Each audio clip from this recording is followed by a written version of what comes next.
ലഹരിയുടെ പിടിയിൽ അകപ്പെട്ടു പോകുമ്പോൾ സകലതും നശിച്ചു പോകുന്ന അനുഭവത്തിൽ മനുഷ്യനാകുന്നു.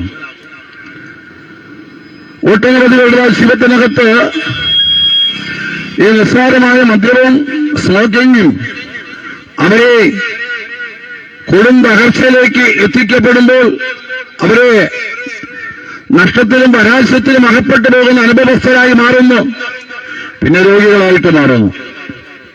ഇത് രണ്ട് ലഹരിയും പോയിട്ട് മറ്റൊരു ലഹരി കടന്നുകൂടിയിട്ടുണ്ട്. ശംഭു ഗണേശ് ഇങ്ങനെയുള്ള വായിക്കകത്ത് ചുണ്ടിന്റെ ഇടയിൽ കയ്യിൽ തിരുമി ചുണ്ടിന്റെ മേൽചുണ്ടിലും കീഴ്ചുണ്ടുകളിലും ഒക്കെ വയ്ക്കുന്ന ചില അനുഭവം. ഈ ലഹരി അവരത് വച്ചിട്ട് എന്താണ് പ്രയോജനമെന്ന് ചോദിച്ചാൽ ഒരു പ്രയോജനമില്ല. പക്ഷെ പ്രയോജനം ഉണ്ടോ എന്ന് ചോദിച്ചു കഴിഞ്ഞാൽ കയ്യിലിരിക്കുന്ന ധനം കൊടുത്തിട്ട് അമ്മയോ ഭാര്യയോ സഹോദരങ്ങളോ വേദിച്ചു കൊടുക്കുന്ന ആഹാരം കഴിക്കത്തില്ല. ഇതൊക്കെ ചുണ്ടിന്റെ ഇടയിൽ വെച്ചിട്ട് തുപ്പി നടക്കും. പക്ഷേ RCCയിലേക്ക് പോയി നോക്കുമ്പോൾ 20 വയസ്സിനും 60 വയസ്സിനിടയിലുള്ള ഒട്ടനവധി സഹോദരന്മാർ ഓറൽ അൾസർ, വായ്ക്കകത്തെ പുണ്ണ്, കവിൾത്തടങ്ങൾ പഴുത്ത്, മോണകൾ പഴുത്ത്, നാടുകളൊക്കെ ഛേദിക്കപ്പെട്ട കവിൾത്തടങ്ങൾ പഴുത്ത് അപ്പുറം ഇപ്പുറം ഗ്രാമത്തൊക്കെ ജലപാതങ്ങളിൽ മാംസം വെട്ടിവെച്ച് പോലും ഉറപ്പിക്കുവാൻ കഴിയാത്ത അനുഭവത്തിൽ അത് ജീവിച്ചിരിക്കുമ്പോൾ തന്നെ മരിച്ചതിന് തുല്യമായ സാഹചര്യങ്ങളിലേക്കായിരിക്കുന്നു. നോക്കുക, നമ്മുടെ കടങ്ങളിലിരിക്കുന്ന ധനം കൊടുത്ത് അത് ചുണ്ടിനിടയിൽ നിൽക്കേണ്ട ഉമിനീര് തങ്ങി നിൽക്കേണ്ട സ്ഥലത്ത് ഈ ശംഭു ഗണേശ് എങ്ങനെയുള്ളതായ ഈ നിരോധിക്കപ്പെട്ട വസ്തുക്കളെ ഇന്ന് മനുഷ്യനെടുത്ത് വീണ്ടും ഉപയോഗിക്കുകയാണ്. വച്ചിട്ട് അത് കുറെ ദിവസം തെറ്റിപ്പോകുമ്പോൾ അവിടെയൊക്കെ ദ്രഹിച്ച് അത് പൊത്തുചാടുവാനിടയായിത്തീരും. അത് നല്ലൊരായുസ് പൂർത്തീകരണം നടക്കുന്നതിന് മുമ്പായി തന്നെ പകർന്നു പോകുന്നു. ഈ ആയുസിൽ കിടക്കപ്പെടുമ്പോൾ വെള്ളം വായിക്കകത്ത് കുടിക്കാൻ വായിൽ വെച്ച് കുടിക്കാൻ പറ്റത്തില്ല. അതുപോലെ തന്നെ ആഹാരം കഴിക്കാൻ പറ്റത്തില്ല. പിന്നെ എങ്ങനെ പറ്റും? ആഹാര പദാർത്ഥങ്ങൾ വെള്ളം മുഴുവൻ അരച്ച് മൂക്കിനകത്തോടെ ചൂടിട്ട് അതിനകത്ത് ഒഴിച്ചു കൊടുക്കിയാൽ അപ്പോൾ അവിടെ കിടന്നുകൊണ്ട് പറയുകയാണ്, എന്റെ ഭാര്യ വെച്ച് തന്നെ ആഹാരം കിട്ടിയെങ്കിൽ കൊള്ളാമായിരുന്നു, എന്റെ മക്കൾ വെച്ച് തന്നെ ആഹാരങ്ങൾ കിട്ടിയെങ്കിൽ കൊള്ളാമായിരുന്നു, എന്റെ സഹോദരങ്ങൾ വെച്ച് തന്നെ ആഹാരങ്ങൾ കിട്ടിയെങ്കിൽ കൊള്ളാമായിരുന്നു എന്ന് ആഗ്രഹിക്കുവാനും കൊതിക്കുവാനും കഴിയും. പക്ഷേ അത് വായിക്കകത്ത് രുചിയറിഞ്ഞ് കഴിക്കാൻ പറ്റത്തില്ല. കാരണം സഹോദരി കഴിഞ്ഞ നാളുകളിൽ നിന്നോട് പറഞ്ഞു, ഇങ്ങനെയുള്ള ലഹരി ഉപയോഗിക്കരുത്, ഉപയോഗിക്കുന്ന ലഹരി നിന്റെ ജീവിതത്തിനകത്ത് പകർച്ചയ്ക്ക് കാരണമായി തീരുമെന്ന് എന്നോ ചില ഉപദേശകന്മാർ, ഏതോ ചില വ്യക്തികൾ ഇത് ചെയ്യുന്നത് ദോഷമാണ്, നീ ചെയ്യുന്ന ഈ പ്രവൃത്തി കണ്ടിട്ട് നിന്റെ മുന്നിൽ വരുന്ന തലമുറകളും നിന്നെ അനുഗമിക്കുന്ന അനുഭവസ്ഥരായി മാറപ്പെടുമ്പോൾ ഒരു കാര്യം മനസ്സിലാക്കണം. ഇന്ന് ഈ വൈകുന്നേരം ഈ സമയത്ത് വിളിച്ചെടുത്തേക്കുന്ന എന്നെ കേൾക്കുന്ന സഹോദരങ്ങളെ, നിങ്ങളിലെ ആരുടെയെങ്കിലും ഇടയിൽ ഈ ലഹരി വസ്തു നിങ്ങൾ ഉപയോഗിക്കുന്നെങ്കിൽ ഇന്ന് നിർത്തൽ ചെയ്യേണ്ടതാകുന്നു. നിങ്ങളുടേതായ സുരക്ഷയ്ക്ക് വേണ്ടിയിട്ട്, നിങ്ങളുടേതായ വിടുതലിന് വേണ്ടിയിട്ട് ഈ ലഹരി ഉപേക്ഷിക്കപ്പെടേണ്ടത് ആവശ്യമെന്ന് ഞാൻ നിങ്ങളോട് ഓർപ്പിക്കുന്നു. ഇതിനെക്കുറിച്ച് ഒരു വിശദീകരണം കൂടുതൽ ഞാൻ തരുന്നില്ല. അപ്പോൾ ഈ ലഹരി, ഇങ്ങനെയുള്ള ബീഡി, സിഗരറ്റ്, കഞ്ചാവ്, ഇങ്ങനെയുള്ള ലഹരികൾ അമിതമായി അത് ഉപയോഗിക്കപ്പെടുന്ന വ്യക്തിയുടെ ജീവിതത്തിനകത്ത് അത് വിവാഹിതരായാലും സന്താനപുഷ്ടിയുള്ളവരായി മാറാൻ കഴിയാത്തതും അവിടെ പ്രത്യേകിച്ച് പലവിധമായ ആ ബുദ്ധിമുട്ടുകൾ ഉണ്ടാകുന്നതും ഈ ലഹരി ഉപയോഗിക്കുന്ന ഈ കാലഘട്ടത്തിൽ ലഹരി അമിതമായി ഉപയോഗിക്കുന്നവരുടെ ജീവിതത്തിനകത്ത് അവർക്ക് ലഭിക്കുന്ന തലമുറകൾ രോഗങ്ങളാലും രോഗാനുഭവത്താലും ജനിക്കുമ്പോൾ തന്നെ രോഗികളായിട്ട് ജനിക്കുന്ന തലമുറകളുണ്ട്. പൂർത്തീകരണം കാണാൻ കഴിയുന്നില്ല. അപ്പോ ഇതിനകത്തൊക്കെ നശിച്ചു പോകുന്ന അനുഭവസ്ഥ ഈ ലഹരി ഉപയോഗിച്ചിട്ട്. പ്രിയ ദേശനിവാസികളെ, നല്ല ആഹാരങ്ങൾ നോക്കുന്നുണ്ട്, നല്ല അരിയാഹാരങ്ങളുണ്ട്, ഇഷ്ടഭോജനമായ ആഹാരങ്ങളുണ്ട്. ഇന്ത്യയുടെ സ്റ്റേറ്റിനകത്ത് വിവിധ സംസ്ഥാനങ്ങളിൽ അവർ ഉപയോഗിച്ചുകൊണ്ടിരുന്നതായ ആഹാര പദാർത്ഥങ്ങൾ നമ്മുടെ കൊച്ചു കേരളത്തിനകത്ത് ഏത് സ്ഥലത്ത് മുക്കിനും മൂലയ്ക്ക് നോക്കിയാൽ ആഹാരമുണ്ട്. വിദേശ രാജ്യങ്ങളിൽ മാത്രം സെയിൽസ് ചെയ്തുകൊണ്ടിരുന്ന വിറ്റഴിച്ചുകൊണ്ടിരുന്നതായ പദാർത്ഥങ്ങൾ നമ്മുടെ സമൂഹത്തിൽ മാർജിൻ റോഡുകളിലും നമ്മുടെ ഗ്രാമത്തിലും നമ്മുടെ എല്ലാ സ്ഥലങ്ങളിലും ഒക്കെ ഉണ്ട്. പക്ഷേ ഇത്രയും സെയിൽ വർദ്ധിച്ചു വരുന്ന ഒരു കാലഘട്ടം. പക്ഷെ ഇതൊന്നും നമുക്ക് വേണ്ട. നമുക്ക് വേണ്ടത് ലഹരി. ഈ ലഹരി കൊണ്ട് എല്ലാവിധമായ വായിക്കാത്ത വലിച്ച് മേലോട്ടെടുത്ത് മൂക്കിൽ കൂടി വിടുന്ന ആൾക്കാരുണ്ട്. ലഹരി ഇളക്കുക. പക്ഷെ ഈ കുറച്ച് വായിക്കാതെ നോക്കിക്കൊണ്ടിടുമ്പോൾ ഒരു കാര്യം മനസ്സിലാക്കണം. ബാക്കിയെല്ലാം നിന്റെ തലച്ചോറിനകത്തും നിന്റേതായ ഹൃദയത്തിനകത്തും നിന്റേതായ ആ ഉള്ള രോഗത്തിനകത്ത് ചുറ്റി നിന്നത്തേല് വലിയൊരു രോഗിയായിട്ട് മാറുകയാണ്. അപ്പോ അതെല്ലാം മാറ്റേണ്ടത് ആവശ്യം. നിങ്ങൾക്ക് വേണമെങ്കിൽ സ്വീകരിക്കാം, വേണമെങ്കിൽ സ്വീകരിക്കാം, അല്ലെങ്കിൽ വേണ്ടെങ്കിൽ സ്വീകരിക്കേണ്ട. വിശുദ്ധ വേദപുസ്തകത്തിന്റെ അടിസ്ഥാനത്തിൽ പറയട്ടെ, ചിലപ്പോൾ മനുഷ്യരുടെ ശരിയായി തോന്നും. അതിന്റെ അവസാനമോ മരണവഴികൾ. ഉപദേശം കേൾക്കാത്ത സഹോദര, ഉപദേശം കേൾക്കാത്ത സഹോദരി, ഉപദേശത്തിന് നിലനിൽക്കാത്ത മാതാപിതാക്കളുടെ ഉപദേശം നിലനിൽക്കാത്ത വ്യക്തിയെ വിശുദ്ധ വേദപുസ്തകം അറിയപ്പെടുന്നത് പോലെ ഒരു വഴി മനുഷ്യന് ശരിയായി തോന്നും. നീ കാണിച്ചു കൊടുക്കുന്ന ലഹരി നിന്റെ മുമ്പിൽ വരുന്ന കൊച്ചുകുഞ്ഞുങ്ങൾ വരെ കണ്ട്, അത് തലമുറകൾ കണ്ട് നിന്നെ പിന്തുടർന്ന് അവരെ പാപത്തിലേക്ക് ആഴ്ത്തുന്ന ഒരു അനുഭവസ്ഥല നിലയിൽ ശിക്ഷ അനുഭവിക്കുവാൻ നീ അത് ഒരുങ്ങി ഇരുന്നു കൊള്ളുക. ഇത് അറിയായ്മയുടെ കാലഘട്ടത്തിൽ ചെയ്തുവെങ്കിൽ, ഇതിനാൽ സീരിയസ് അറിയാതെ ചെയ്തുവെങ്കിൽ എന്റെ ദൈവത്തോട് പറയുക, ഞാനത് നിർത്തുന്നു, ഇനി അതെനിക്കൊരു പാപമായി നിൽക്കരുത് എന്ന് ദൈവത്തോട് പ്രാർത്ഥിക്കണം. പ്രിയമുള്ളവരെ, ഒരു കാലം അന്ത്യത്തിന്റെ അടുത്തിൽ എത്തിയിരുന്നു. നമ്മുടെ ലോകരാഷ്ട്രങ്ങളിൽ യുദ്ധം നടന്നുകൊണ്ടിരിക്കുന്നു. തീ അണയ്ക്കുവാൻ കഴിയുന്നില്ല. അനവധിയുടേതായ പ്രത്യാശയും പ്രതീക്ഷിതമായ ഭവനങ്ങൾ ഇടിഞ്ഞ് തകർന്നുകൊണ്ടിരിക്കുന്ന കാലഘട്ടം. യുദ്ധം നടന്നുകൊണ്ടിരിക്കുകയാണ്. നമ്മുടേതായ സ്റ്റേറ്റുകൾ, നമ്മുടേതായ മാറിമാറിയുള്ള ഇന്ത്യയുടെ സ്റ്റേറ്റുകൾ, അത് രാജ്യത്തിനകത്ത് കിടക്കുന്ന കോലാഹലങ്ങൾ, പലവിധമായ പ്രതിസന്ധികൾ, ഒരു സ്വസ്ഥതയുമില്ല, ഒരു സമാധാനവുമില്ല. എവിടെയും നമ്മുടെ ഇപ്പോഴത്തേതായ സ്റ്റേറ്റിനകത്ത്, ഇപ്പോൾ നമ്മുടെ കേരള സ്റ്റേറ്റിനകത്ത് തന്നെ ലഹരിക്ക് നിരോധിക്കപ്പെട്ട കോടിക്കണക്കിന് രൂപയുടെ ലഹരി വസ്തുക്കളെ കണ്ടുകെട്ടിയതായി കാണാൻ കഴിയുന്നു. തമിഴ്നാട് ഗവൺമെന്റ് ആകട്ടെ ലഹരി നിരോധിക്കപ്പെട്ടുകൊണ്ടിരിക്കുന്നു. ലഹരി മാഫിയക്കെതിരായി അവർ യോഗത്തിരിച്ചിരിക്കുകയാണ്. നമ്മുടെ രാജ്യങ്ങൾക്കകത്ത് ലഹരികൾക്ക് എതിരായി എഴുന്നേൽക്കുന്ന ഒരു ഭരണകൂടം സമ്പൂർണമായി നമുക്ക് നൽകപ്പെട്ടുകൊണ്ടിരിക്കുകയാണ്. അപ്പോ ഭാവിയുടെ പ്രതീക്ഷകളായ തലമുറകൾ ലഹരിക്ക് വേട്ടയാടപ്പെട്ടവരായി ലഹരിക്കകപ്പെട്ട ഇരിക്കപ്പെടുമ്പോൾ അതിൽ നിന്ന് മോചനം പ്രാപിപ്പാൻ, അതിൽ സ്വാതന്ത്ര്യം പ്രാപിക്കുന്ന അനുഭവസ്ഥരായി മാറണമെന്ന് ഇന്ന് ഈ പകൽവേളയിൽ ഞാൻ നിങ്ങളോട് ഓർപ്പിക്കുന്നു. അപ്പൊ ലഹരി നമ്മുടെ ജീവിതത്തിനകത്ത് വേണ്ട. അത് ഇതൊക്കെ ഞാൻ വിളിച്ചു പറയുമ്പോൾ ഇന്ന് നമ്മുടെ കുഞ്ഞുങ്ങൾ എൻഡിഎം പോലുള്ള മാരകമായ ലഹരി വസ്തുക്കൾക്ക് അടിമകളാണ്. എവിടെ നിന്ന് കിട്ടുന്നു, ആര് കൊടുക്കുന്നു? കഴിഞ്ഞ ദിവസം അത് കോഴിക്കോടിന്റെ പ്രദേശത്തോ എറണാകുളത്തിന്റെ പ്രദേശത്തോ ഉള്ള ഒരുത്തൻ നേപ്പികളുടെ പ്രദേശത്ത് നിന്ന് എൻഡിഎം പോലുള്ള ലഹരി വസ്തുക്കൾ അവന്റെ കൈവശം ഉണ്ടായിരുന്നു. എത്രയോ ഗ്രാം കണ്ടെത്തിയെന്ന് കാണുവാൻ കഴിയുന്നു. അപ്പോ ഇവിടെ ഏതോ മൂലക്കിൽ കിടക്കുന്ന ചില വ്യക്തികൾ കൊണ്ടുവന്ന് നമ്മുടേതായ ദേശത്തിൽ, നമ്മുടെ നാട്ടുപ്രദേശങ്ങളുടെ കുഞ്ഞുങ്ങളെ ഓരോന്നിനെ തെരഞ്ഞുപിടിച്ചിട്ട് ലഹരി വസ്തുക്കൾ സ്കൂൾ പരിസരങ്ങളിലും നമ്മുടെ സമൂഹത്തിലും ഒക്കെ കൊണ്ടുവന്ന് ഇത് ആർക്കോ കൊടുക്കുന്നു, അവർ മക്കൾ കൊടുക്കുന്നു. നമ്മുടെ ധനം ചോർച്ച ചെയ്യാനും നമ്മുടെ ദേശത്തെ അഴിക്കുവാനൊക്കെ വേണം അത് ഇറങ്ങിത്തിരിക്കുന്ന ഒരു പൈശാചികമായ ഘടകമാണ് മഹാലഹരി എന്ന് നാം മനസ്സിലാക്കണം. ഒരു കാലഘട്ടത്തിൽ നമ്മുടെ ഗ്രാമങ്ങളും നമ്മുടേതായ സമൂഹവും വിദ്യാഭ്യാസമില്ലാതെ ലോക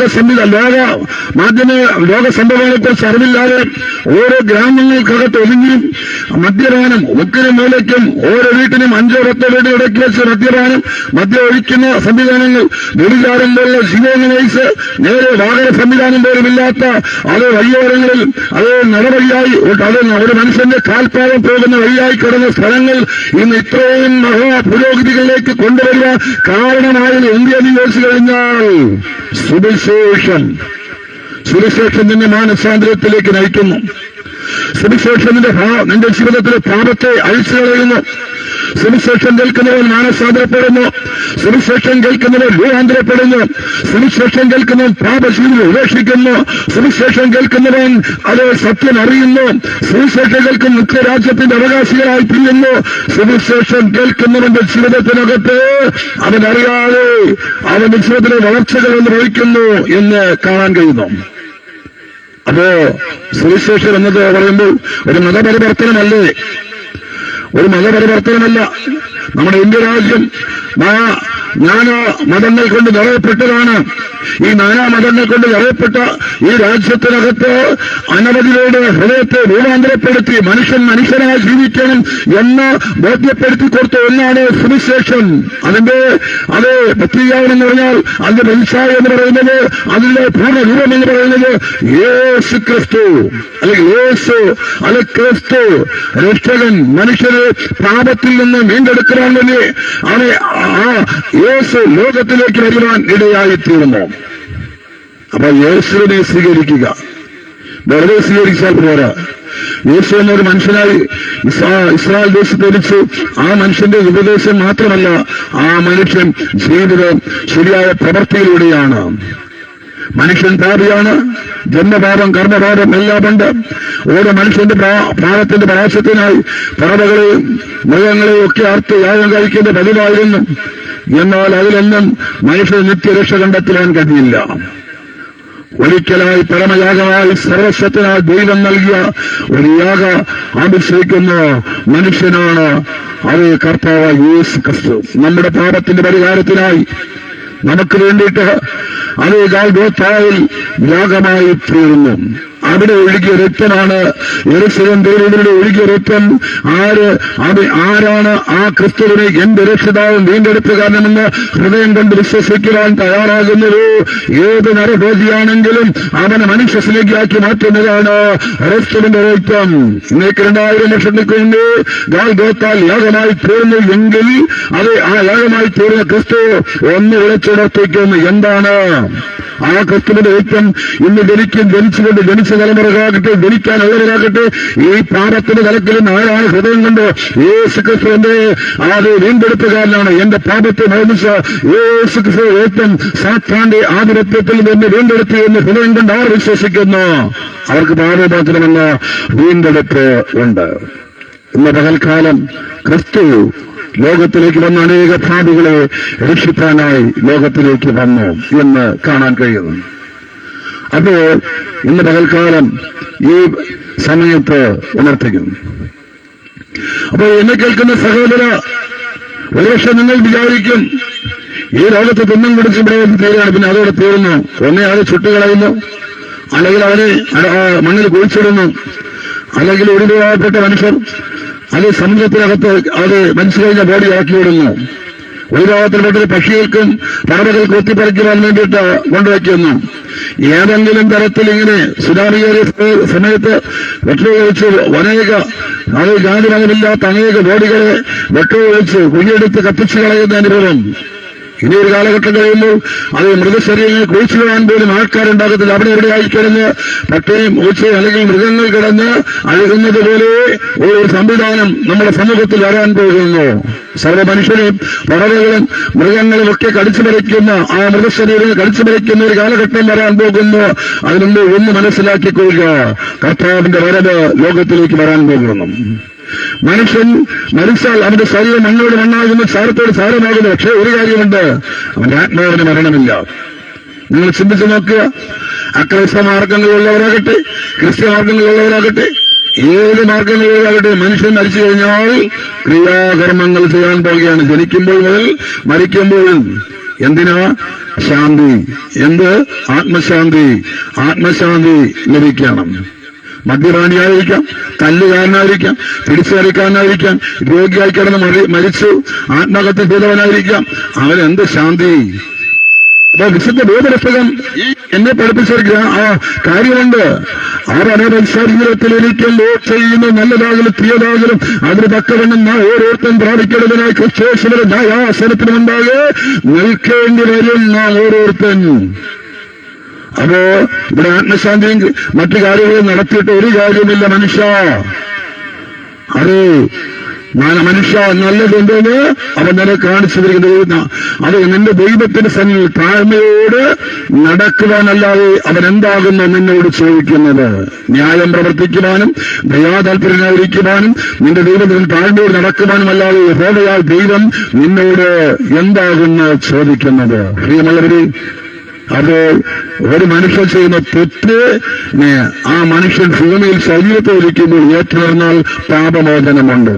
മരിച്ചതിന് ശേഷം അവന്റെ മക്കളോ മരുമക്കളോ കൊച്ചുമക്കളോ അത് അവന് ശാന്തി വരുത്താൻ ധനം കൊണ്ടോ അത് പുണ്യസ്ഥലങ്ങൾ തേടിപ്പോയിട്ടോ യാതൊരു കാര്യവുമില്ല എന്ന് ഇന്ന് ഈ സമയത്ത് ഞാൻ നിങ്ങളോട് വിളിച്ചുറപ്പിക്കുന്നു.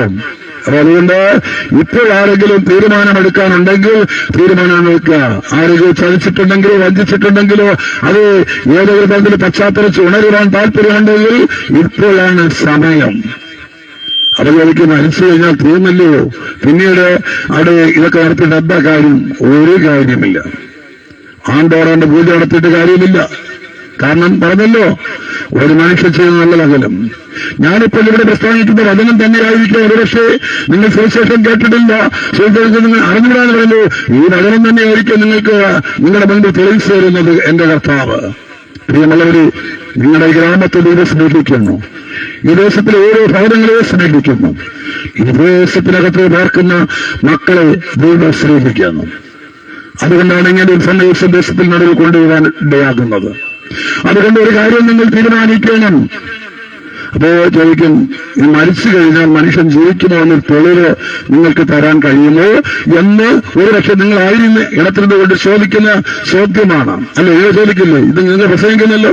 മരിച്ചു കഴിഞ്ഞാൽ ആരറിയുന്നു എവിടെയൊക്കെ പോകുമെന്ന്? ഇങ്ങനെ എന്തെങ്കിലും ഉണ്ടോ എന്ന് ചോദിക്കുമ്പോൾ, ഞങ്ങൾ രക്ഷകനായി വീണ്ടെടുപ്പുകാരനുമായി വിശ്വസിക്കുന്ന യേശു ക്രിസ്തു, ഞങ്ങളെ വീണ്ടെടുപ്പുകാരനായ ഞങ്ങളെ കർത്താവും രക്ഷിതാവും എന്ന് പറയപ്പെടുന്ന യേശു ക്രിസ്തു പറഞ്ഞ ഒരു വാചകം ലൂക്കോസ് എന്ന ആ മനുഷ്യന്റെ സുവിശേഷത്തിനകത്ത്, താൻ എഴുതിയ യേശുവിന്റെ സന്ദേശം അടങ്ങുന്ന ആ പുസ്തകത്തിനകത്ത്, ആ പുസ്തകം 16-ാം അധ്യായത്തിനകത്ത് കാണുവാൻ കഴിയുന്നു. അതിന് 19 വാക്യങ്ങൾ വായിക്കുമ്പോൾ ഒരു ധനവാനെയും ഒരു ലാസറിനെയും എന്ന മനുഷ്യനെ കുറിച്ചാണ്. ധനവാനായ മനുഷ്യൻ നല്ല ആഡംബരത്തോടെ ദിനംപ്രതി ഒക്കെ സുഖിച്ചുകൊണ്ടിരുന്നു. അവന്റെ പടിപ്പുരയ്ക്ക് ലാസർ എന്ന് പറയുന്ന ദരിദ്രൻ, ശരീരം മുഴുവൻ അത് ചെടികൾ പിടിക്കപ്പെട്ട് നായ്ക്കൾ വന്ന്, അല്ലെങ്കിൽ പരുക്കൾ നിറയപ്പെട്ട് നായ്ക്കൾ വന്ന് അവന്റെ പരുക്കൾ നക്കി ആശ്വാസം പ്രാപിച്ചു. ബന്ധുക്കളോ മറ്റ് പ്രിയപ്പെട്ടവരോ ഉണ്ടോ എന്നറിയുന്നില്ല. പക്ഷേ എന്നാൽ സ്വന്തമായവർ ഉപേക്ഷിക്കപ്പെട്ടു. ഇസ്രായേലിൽ ഒരു ചട്ടമുണ്ട്, കുഷ്ഠരോഗിയായവൻ പാളയത്തിന് പുറത്ത് എന്ന് പറയപ്പെടുമ്പോൾ, അപ്പൊ സ്വന്തം ആയവരിൽ നിന്നും പുറത്ത് ആക്കപ്പെട്ട ഒരു വ്യക്തി. പക്ഷേ കുഷ്ഠമായ അങ്ങനെയുള്ള രോഗം എന്തെങ്കിലും ഒരു പക്ഷേ ആയിരിക്കാം. പക്ഷേ നായ്ക്കൾ എന്ന് പറയപ്പെടുമ്പോൾ ജാതികളെ അഭിസംബോധന ചെയ്യുന്ന ഒരു പദമായിരിക്കാം. അല്ലെങ്കിൽ പ്രത്യേകമായിട്ട് അവരിലൂടെ തന്നെ സഹായിക്കുകയും പരിപാലിക്കുകയും പോഷിപ്പിക്കുകയും ചെയ്തിരിക്കുക എന്നതാണ്. പക്ഷേ ഒരിക്കൽ ആ ദരിദ്രനായ മനുഷ്യൻ മരിച്ചുപോയി. ധനവാന്റെ വേഷെങ്കിലും അപ്പം നോക്കുന്നതിന് ബന്ധപ്പെടക്കുവാൻ ആഗ്രഹിച്ചു, കിട്ടിയില്ല. പക്ഷേ അത് ആ ദരിദ്രനായ മനുഷ്യൻ മരിച്ചു പോയി. അവന്റെ പ്രാണനെ ദൂതന്മാർ അബ്രഹാം പിതാവെന്ന പിതാവിന്റെ മടിത്തട്ടിൽ ആ പരദീസയിലേക്ക് കൊണ്ടുപോയി വച്ചു. ഒരു പഴയ സ്വർഗത്തിന്റെ അനുഭവത്തെ ചൂണ്ടിക്കാണിക്കുവാൻ അബ്രഹാം പിതാവിന്റെ മടിത്തട്ട്. അല്ലെ, അങ്ങനെയുമ്പോൾ ഏറെ നാൾ കഴിയപ്പെടുമ്പോൾ അവന്റെ ശരീരം, ഈ മനുഷ്യന്റെ ശരീരം, ബോഡി സംസ്കരിച്ചതായിട്ടോ മറ്റൊന്ന് രേഖപ്പെടുത്തിയതായി ബൈബിളിൽ കാണാൻ കഴിയുന്നില്ല. പക്ഷേ ഇവിടെ കാണാൻ കഴിയുന്നു, അദ്ദേഹത്തിന് ആത്മാവ് ദൂതന്മാർ ദൈവസ്ഥലിൽ കൊണ്ടുപോയി, അല്ലെ അബ്രഹാമിന്റെ മടുത്തകിൽ കൊണ്ടുപോയി, അല്ലെ അടുക്കൽ കൊണ്ടുപോയി എന്ന് കാണാൻ കഴിയുന്നു. പിന്നെ കാണാൻ കഴിയുന്നത് മറ്റൊന്നുമല്ല, ഈ ഏറെ നാൾ കഴിയുമ്പോൾ ഈ ധനവാനായ മനുഷ്യൻ മരിച്ചു, അടക്കപ്പെട്ടു. അനുശോചനം പറയാൻ വന്നിരിക്കാം, എംപിമാർ വന്നിരിക്കാം, MLA-മാർ വന്നിരിക്കാം, അതേ കേന്ദ്രമന്ത്രിമാർ വന്നിരിക്കാം, സ്റ്റേറ്റ് മന്ത്രിമാർ വന്നിരിക്കാം, പഞ്ചായത്ത് ഭരണകർത്താക്കളിരിക്കാം, മേയർ വന്നിരിക്കാം, രാജ്യത്തിന്റെ പ്രധാനമന്ത്രിയൊക്കെ വന്നിരിക്കാം. അത്രയും അത് നല്ലൊരു ദീർഘ വിലാപങ്ങൾ നടത്തിയിരിക്കാം. എത്രയോ ഏക്കർ സ്ഥലം അത് വാങ്ങി അതിനകത്ത് ഒരു നടുക്ക് ഒരു ശവകുടീരമൊക്കെ കെട്ടിയൊക്കെ തീർത്ഥാടകരായ നിലവാരങ്ങളിലൊക്കെ വച്ചിരിക്കാം. പക്ഷേ ഇദ്ദേഹത്തിന്റെ ആത്മാവിന്റെ ഇടം എവിടെന്ന് ചോദിച്ചു കഴിഞ്ഞാൽ പാതാളത്തിൽ. അവിടെ ആയിരുന്നുകൊണ്ട് കഷ്ടതയും പല്ലുകളും ഒക്കെ അനുഭവിച്ചുകൊണ്ടിരിക്കുമ്പോൾ അദ്ദേഹത്തിന്റെ ആത്മാവ് അവിടെ നിൽക്കുമ്പോൾ നേരെ മേലോട്ട് നോക്കുമ്പോൾ ദൂരത്ത് അബ്രഹാം പിതാവിന്റെ മടിത്തട്ടിൽ ലാസറിന് ഇരിക്കുന്നത് കാണുന്നു. അവിടെ നമ്മൾ നല്ല അബ്രഹാം പിതാവ് ലാസറിന്റെ വിരൽ വെള്ളത്തിൽ മുക്കി അടിയനാവിന് നിലയ്ക്കൽ ഞാൻ ഈ ജോലിയിൽ കടന്ന് പരളുന്നു അടിയനാവും. രണ്ട് തലം, സ്വർഗവും നരകവും രണ്ട് തരത്തിലും പോയ മനുഷ്യർ തമ്മിൽ കാണപ്പെടുന്നുണ്ട് എന്ന് കാണുവാൻ കഴിയുന്നു. ഇത് പകൽക്കാലം അപ്പോൾ മനുഷ്യൻ മരിച്ചു കഴിഞ്ഞാൽ അവന്റെ ആത്മാവിന് മരണമില്ല എന്നുള്ളതായ സത്യത്തിനെ ബോധ്യപ്പെടുത്താണ് രണ്ട് മനുഷ്യരുടെ ആത്മാവ് രണ്ട് സ്ഥലത്തിലായിരിക്കുന്നത്. ഭൂമിയിൽ കഷ്ടത അനുഭവിച്ച് അതേ ക്രിസ്തുവിന്റെ വചനം മുറുകെ പിടിച്ച് ദൈവത്തിൽ ആശ്രയിക്കുന്നവർ സ്വർഗത്തിൽ പ്രതിഫലമുണ്ട്. ഭൂമിയിൽ ആഡംബരത്തോടെ ശ്രമിച്ചുകൊണ്ടിരുന്ന ദൈവത്തെ മറന്നു ജീവിക്കുന്നവർ പാരമ്പര്യത്തിൽ നിൽക്കുന്നവര് പാതാളത്തിലാണ് അവന്റേതായ അവന്റെ ആത്മാവിന്റെ വാസമെന്ന് വിശുദ്ധ വേദപുസ്തകം രേഖപ്പെടുത്തുന്നു. അതേ പറയുന്നു അബ്രഹാമിനോട് അദ്ദേഹം പറയാണ്, അല്ലയോ അബ്രഹാം പിതാവേ, ലാസറിനെ ഇങ്ങോട്ടപ്പോ അയക്കാൻ പറ്റും, ഞങ്ങൾക്ക് നിങ്ങൾ തമ്മിൽ വലിയ വിടവാം. ഈ രണ്ട് മരിച്ച ആത്മാക്കളിരിക്കുന്ന സ്ഥലത്തേക്ക് പോകാൻ പറ്റത്തില്ല. ജഡത്തിലിരിക്കുന്നത് നിറക്കേണ്ടത് തീരുമാനമെടുക്കേണ്ടതാണ് ആവശ്യം. പക്ഷേ പിന്നെ പറ്റത്തില്ല. അപ്പോൾ പറയാണ്, അങ്ങനെയെങ്കിൽ ഈ മരിച്ചുപോയ ലാസറിനെ കർത്താവേ അല്ലെങ്കിൽ അബ്രഹാം പിതാവേ, നീ എന്റെ സഹോദരന്മാരുടെ അടുക്കിലേക്ക് ഭൂമിയിലേക്ക് ഒന്ന് അയക്കണമേ എന്ന് പറയപ്പെടുമ്പോൾ പറയാണ്, പറ്റത്തില്ല. മരിച്ചുവല്ല മുഴുവനെ അങ്ങോട്ട് അയക്കാൻ പറ്റത്തില്ല. അവിടെ മോശയും പ്രവാചകന്മാരുണ്ട്. മോശ ന്യായപ്രമാണത്തെ ചൂണ്ടിക്കാണിക്കുന്നു, പ്രവാചക ഗ്രന്ഥങ്ങളെ ചൂണ്ടിക്കാണിക്കുന്നു. അന്നത്തെ കർത്താവ് ഉണർത്തിക്കുന്നു, ന്യായപ്രമാണവും തിരുവെഴുത്തുമുള്ള ദേശത്തിനകത്ത് പാർക്കുന്ന ജനമേ, നിങ്ങൾ അതിൽ വിശ്വസിക്കണമെന്നുള്ളതായ ചൂണ്ടിക്കാണിക്കലുകൾ യേശു അവിടെ കാണിക്കുന്നു. അപ്പൊ പറയുന്നു, അല്ലല്ല അബ്രഹാം പിതാവേ, അവരെ വിശ്വസിക്കത്തില്ല. അപ്പൊ ന്യായപ്രമാണത്തെയും തിരുവെഴുത്തുകളെയും വിശ്വസിക്കാത്തവർ മത്സരം മുഴുവൻ പോയാലും വിശ്വസിക്കത്തില്ല എന്ന് പറയുന്നു. ഇന്ന് ഈ ദേശത്തിലെ നിവാസികളായുള്ളവര് നിങ്ങളോട് പറയുന്നൊരു കാര്യമുണ്ട്. മോശയും ന്യായപ്രമാണവും തിരുവെഴുത്തുകളെയും പോലെ മോശയും പ്രവാചകന്മാരെയും പോലെ സുവിശേഷ പ്രഘോഷകരായിട്ട് മദ്യത്തിന് ലഹരി പദാർത്ഥങ്ങളും പാപജീവിതങ്ങളും അനുഭവിക്കുന്നവർ അവരുടേതായ മോചനത്തിന് വേണ്ടിയിട്ട് ഞങ്ങളെപ്പോലെ അനേക സുവിശേഷത്തിൻ്റെതായ പ്രഘോഷണങ്ങളായി നാളെ തെറ്റുകളെ തിരുത്തി നന്മയുടെ ഭാഗത്തെ അത് വെളിപ്പെടുത്തി തരുന്ന അനുഭവസ്ഥരായി നിങ്ങളായ നടുവിലേക്ക് വരുന്നു. അവരുടെ സന്ദേശം നിങ്ങൾ കേട്ട നിത്യരക്ഷ നിങ്ങൾക്കുണ്ട്. പാരമ്പര്യത്തിൽ വിട്ടുവാ. ധനവാനെ പോലെ പാരമ്പര്യത്തിൽ പിടിച്ചിരിക്കാതെ, സഹോദരന്മാരെ പാരമ്പര്യത്തിലേക്ക് അടിച്ചമർത്താതെ നിങ്ങൾ പറയേണ്ട സമയത്തേക്ക് മടങ്ങി വരുവാൻ ഇത് സമയമാകുന്നു. നാം രക്ഷിക്കപ്പെടുവാൻ ആകാശത്തിൽ കീഴ് മനുഷ്യരിൽ നൽകപ്പെട്ട വേറെ നാമമില്ല. യേശു എന്നല്ല നാമം. യേശു എന്നല്ലാതെ മറ്റു നാമമില്ല. വിശ്വസിക്കുക സ്നാനമേൽക്കുകയും രക്ഷിക്കപ്പെടും. വിശ്വസിക്കാത്ത ശിക്ഷാവിധിയിൽ അകപ്പെട്ടു പോകും. ഒരിക്കൽ മരിക്കുകയും പിന്നെ ഞാൻ ഏത് മനുഷ്യർക്കായും നിയമിച്ചിരിക്കുകയും ചെയ്യുന്നു. പ്രിയമുള്ളവര്, ഒരു ധനനവും മരണവും ഉള്ളതുപോലെ ഒരു ന്യായവിധി മനുഷ്യർക്കായി നിയമിച്ചിരിക്കുന്നു. അത് മരിച്ച മനുഷ്യർക്കുള്ളത്. സർവ്വമഴങ്കാലുകളും ക്രിസ്തുവിന് മുൻപാകെ മടങ്ങുന്ന ഒരു നാൾ വരാൻ പോകുന്നു. പ്രിയമുള്ളവർ, തീരുമാനമെടുക്കൂ. മദ്യം വേണ്ട, ലഹരി പദാർത്ഥം വേണ്ട. അത് നിങ്ങൾ ചോദിക്കും, എന്റെ പാപം ക്ഷമിക്കുമോ കർത്താവ്? പറഞ്ഞറിയിക്കുവാൻ കഴിയാത്ത ഭാവമുണ്ട്. നിങ്ങളുടെ വലിയ പെണ്ണോ നേർച്ച സ്ഥലങ്ങൾ സന്ദർശിക്കുന്നില്ല. നിങ്ങളുടെ ഹൃദയത്തിനകത്ത് ഇപ്പോൾ ഈ ശബ്ദം കേൾക്കുമ്പോൾ പരിവർത്തനമുണ്ടെങ്കിൽ ഈ നിമിഷം മുതൽ നിങ്ങൾക്ക് വിടുതൽ തന്നെ എന്ന് ദൈവവചനം പറയപ്പെടുന്നു. പ്രിയമുള്ളവരെ, ഇതാ ഏൽപ്പിക്കൂ. നിന്റെ പാപം എത്ര കടുത്തു പോയതാലും ഇത് മുമ്പ് ഒളിപ്പിക്കാമെന്ന് തിരുവെഴുത്തുകളിൽ പറയപ്പെടുന്നു. അതെ, ഇവിടെ പറയപ്പെടുന്നു. അത് ലേഖനങ്ങളുടെ ചരിത്രഗ്രന്ഥങ്ങളുടെ പറയപ്പെടുന്നു, സുവിശേഷങ്ങളുടെ പറയപ്പെടുന്നു, പുതിയ നിയമത്തിലൂടെ പറയപ്പെടുന്നു. എന്നാൽ അറിയാവുന്ന കാലങ്ങൾ ലക്ഷ്യമാക്കാതെ ഇപ്പോൾ എല്ലായിടത്തും എല്ലാവരും മനസ്സന്ധപ്പെടുന്നു. ദൈവം മനുഷ്യരോട് കൽപ്പിക്കുന്നു. അപ്പോസ്തലരുടെ പുസ്തകം 17 അത് 30 കാണാൻ കഴിയുന്നു. പ്രിയമുള്ളവരെ, മടങ്ങി വരിക. അല്ലോ യജമാനന്മാരെ, ഞങ്ങൾ രക്ഷപ്രാപിപ്പാൻ എന്ത് ചെയ്യണം? അവിടെ അപ്പോസ്തലനായ പത്രോസ് പറയുന്നു, നിങ്ങളുടെ പാപങ്ങളുടെ ഭാഗ്യത്തിനായി നിങ്ങൾ ഓരോരുത്തരും കർത്താവ് യേശു ക്രിസ്തുവിന്റെ നാമത്തിൽ സ്നാനമേൽപ്പിൻ. സ്നാനം ആവശ്യം. അത് രക്ഷിക്കപ്പെട്ട ക്രിസ്തീയ സമയം വരുമ്പോൾ അറിയാം. ഇത് മാനസാന്തരത്തിന്റെ ഒരു പടക്. ഈ സുവിശേഷ സന്ദേശം കേട്ടിട്ട് ഒട്ടനവധി നാളുകൾക്ക് മുമ്പേ ഇങ്ങനെയുള്ള പരിശോധനകളുടെ ഒട്ടനവധിയുടെ പ്രാർത്ഥനകളുടെ ഇതിനെ സന്ദേശിച്ചു വരുമ്പോൾ ഒട്ടനവധികൾ മടങ്ങി വന്ന് ഇന്ന് സുവിശേഷതയിൽ നിൽക്കുന്ന അനവധികളുണ്ട്. നല്ല കുടുംബജീവനേക്ക് നല്ല ഭർത്താവായിട്ട്, നല്ല കുടുംബജീവനേക്ക് നല്ല ഭാര്യയായിട്ട്, നല്ലൊരു അമ്മയായി, നല്ലൊരു അപ്പനായി, നല്ലൊരു മകനായി, നല്ലൊരു മകളായി, നല്ലൊരു മരുമകനായി, നല്ലൊരു മരുമകളായി ജീവിക്കുന്ന അനുഭവസ്ഥരുണ്ട്. നല്ല വിദ്യാസമ്പന്നരായിട്ട്, ആത്മീയരായിട്ട് മാറുന്ന, അനാത്മീയന്മാരായിട്ടുള്ള ആത്മീയന്മാരായി ദൈവം മാറ്റുന്നു. അത് ഈ കാര്യങ്ങളെ ഉണർത്തിക്കുവാൻ ഇടയായിത്തീർന്നു. നിങ്ങളുടെ പാപങ്ങളെ മാറ്റി തരുവാൻ, നിങ്ങളുടേതായ എല്ലാ ബലഹീനതകളെയും മാറ്റിത്തരുവാൻ സ്വർഗത്തിലെ ദൈവത്തിന് കഴിയും. ദൈവത്തിന് അസാധ്യമായി ഒന്നുമില്ല. അസാധ്യങ്ങളെ സാധ്യമാക്കി തരും ദൈവം. നിങ്ങളെ ബന്ധുവെച്ചെന്നോ വലിയൊരു വസ്തുക്കളെയല്ല, നിങ്ങളുടെ മനസ്സിന്റെ രൂപാന്തരത്തെയും ഒരുക്കത്തെയും ഹൃദയ ഒരുക്കത്തെയും അത്രേ ദൈവം കാണുന്നത്.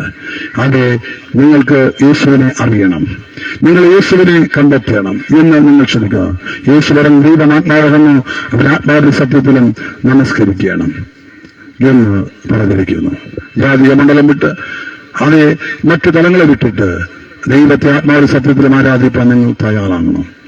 അസംബ്ലിസ്ബോർഡ് ആശാന്തള സഭ ഇന്ന് ഈ ദിവസങ്ങളിൽ ദേശങ്ങളും ഗ്രാമങ്ങളും അതേ ചുറ്റി സഞ്ചരിച്ച് മധ്യലഹരി ബോധവൽക്കരണം നടത്തി അവർ അതിൽ നിന്ന് അവരെ മോചിതരാക്കുന്ന സുവിശേഷ നക്ഷത്തിലൂടെ ആക്കുമ്പോൾ നിങ്ങൾ കർത്താവിനെ കുറിച്ച് കൂടുതലായി അറിയുവാൻ ആഗ്രഹിക്കുന്നെങ്കിൽ ആശാന്തള സഭ നിങ്ങളെ അനുസരിക്കുന്നത് സ്വീകരിക്കുന്നു. ആ സഭയുമായി ബന്ധപ്പെടുക, അവരെ സൃഷ്ടിക്കുന്ന ദൈവദാസനുമായി ബന്ധപ്പെടുവാൻ നിങ്ങളെ ഓർപ്പിക്കുന്നു.